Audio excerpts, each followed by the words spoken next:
আসসালামু আলাইকুম গাইস। এই মুহূর্তে আমি পূর্ব শেওড়াপাড়া থেকে নাখালপাড়া আহারিকা রেস্টুরেন্টের সামনে একটি পার্সেল ডেলিভারি করতে যাচ্ছি। পার্সেলটা পিক আপ করা হয়ে গেছে পূর্ব শেওড়াপাড়া থেকে, এবং এই পার্সেলটার বিনিময়ে সেন্ডার আমাকে দিয়েছে আপনার ১৫০ টাকা।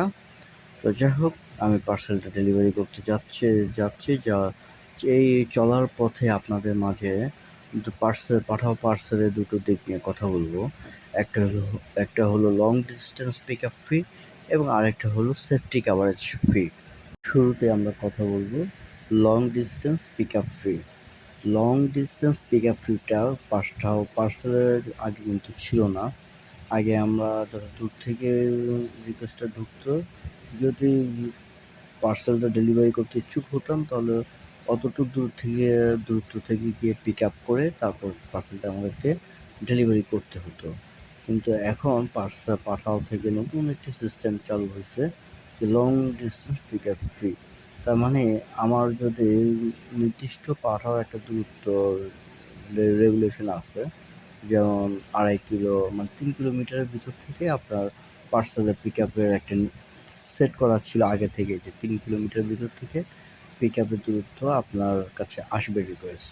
এখন তার উপরে যদি আমার যেতে হয়, তার বাড়তি দূরত্বে যদি আমার যেতে হয় পিক আপ করার জন্য, তার জন্য পাঠাও এখন আমাকে long distance pick up fee দিতেছে।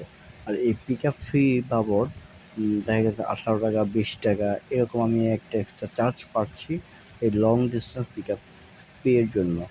আমার মনে হয় এই জিনিসটা আমার একটা ইনকামের পথটা একটু বাড়তে সুন্দর করে দিচ্ছে।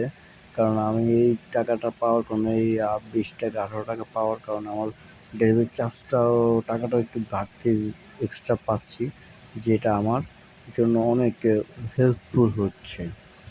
আশা করি যাই হোক, আপনারা এবার লং ডিস্টেন্স পিক আপ ফিটা সম্পর্কে বুঝতে পারলেন, যে লং ডিস্টেন্স পিক আপ ফিটা কি। যেটা হলো, আমি আমার নির্দিষ্ট দূরত্ব থেকে যদি এক্সট্রা দূরত্বতে গিয়ে আমি পার্সেলটা পিক আপ করি, তাহলে তার জন্য পাঠাও আমাকে এক্সট্রা একটা ফি দিচ্ছে, টাকা দিচ্ছে ডেলিভারি চার্জের সাথে অ্যাড করে। চলুন আমরা এবার জেনে নিই সেফটি কাভারেজ ফিটা কি। সেফটি কাভারেজটা কি? সেফটি কাভারেজটা মূলত হলো আমার সেফটির জন্যই। এই সেফটি কাভারেজে আমার প্রত্যেক অর্ডারের সাথে 10 টাকা এক্সট্রা কোম্পানি কাস্টমারের কাছ থেকে নিচ্ছে, আমার কাছ থেকে নিচ্ছে না। আমার কোম্পানি কাস্টমার কাছ থেকে নিচ্ছে, তবে এই টাকাটা আমার মাধ্যমে কালেকশন হচ্ছে, যার কারণে কোম্পানিকে এই সেফটি কাভারেজের টাকাটা আমাকেই পরিশোধ করতে হচ্ছে, যেহেতু কাস্টমার আমার হাতে টাকাটা দিচ্ছে তার কারণে। এখন সেফটি কাভারেজটা আমাদের জন্য কতটুকু গুরুত্বপূর্ণ দেখুন। আমরা যারা রাইডার আছি, সাইকেলিস্ট বা বাইক রাইডার যারা আছি, আমরা কিন্তু রাস্তার মধ্যে চলি। আমরা যেহেতু রাস্তার মধ্যে চলি, তো আল্লাহ না করুক কোনো না কোনোভাবে অ্যাক্সিডেন্টলি আমাদের কোনো একটা অ্যাক্সিডেন্ট হইতে পারে, বা কোনো একটা দুর্ঘটনা ঘটতে পারে আমাদের হাতে, কারোর পার্সেল নষ্ট হইতে পারে, দেখা গেছে আমাদের একটা দুর্ঘটনা ঘটতে পারে। সেক্ষেত্রে আমরা যখন চিকিৎসা খরচটা, আমাদের সেই চিকিৎসা খরচটা পাঠাও কোম্পানি বহন করবে। 5,000 টাকা থেকে 1,00,000 টাকা পর্যন্ত তারা আমাদেরকে চিকিৎসা খরচ দেবে। এখন তার জন্য কী করতে হবে? সর্বপ্রথম আমাকে মেডিকেলে ভর্তি হতে হবে।